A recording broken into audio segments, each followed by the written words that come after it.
আচ্ছা, ফুচকা খেতে তো আমরা সবাই ভালোবাসি। দই ফুচকা নাকি জল ফুচকা কোনটা বেশি ভালো লাগে? আমার তো দুটোই ভালো লাগে। এর আগের একটা ভিডিওতে কিভাবে বাড়িতে সহজেই ফুচকা বানানো যায় তার পুরো ভিডিও শেয়ার করেছিলাম। আর আজকে বানাবো দই ফুচকা।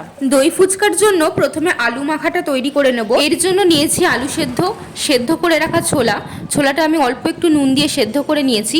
আর নিয়েছি দুটো কাঁচা লঙ্কা কুচি, স্বাদ মতো বিট নুন, হাফ টেবিল চামচ ভাজা মশলা, যার মধ্যে সমপরিমাণ ধনে ও জিরে ভালো করে শুকনো খোলায় ভেজে নিয়ে গুঁড়ো করে নিয়েছি, হাফ চা চামচ লঙ্কা গুঁড়ো, 2 টেবিল চামচ ধনেপাতা কুচি আর 1 টেবিল চামচ লেবুর রস দিয়ে আলুটা ভালো করে মেখে নেব।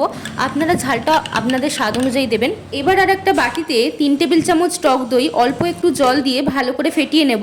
আলু মাখা, টক দই, তেঁতুলের চাটনি সমস্ত কিছু রেডি করে নিয়েছি। এবারে দই ফুচকাটা তৈরি করে নেব। প্রথমে এক এক করে সবকটা ফুচকার মধ্যে আলুর পুরটা দিয়ে দেবো। এরপর দিয়ে দেবো ফেটিয়ে রাখা টক দই, তেঁতুলের চাটনি। এই তেঁতুলের চাটনিটা আমি বাড়িতেই বানিয়েছিলাম, বেশ ভালোই খেতে হয়েছিল। ওপর থেকে অল্প একটু চাট মশলা, ঝুড়ি ভাজা আর ধনেপাতা কুচি ছড়িয়ে দিলে দই ফুচকা কিন্তু একদম তৈরি। এটা খেতে এত ভালো হয়েছিল যে এইভাবে বাড়িতে বানালে বারবার বাড়িতেই বানিয়ে খেতে ইচ্ছা করবে।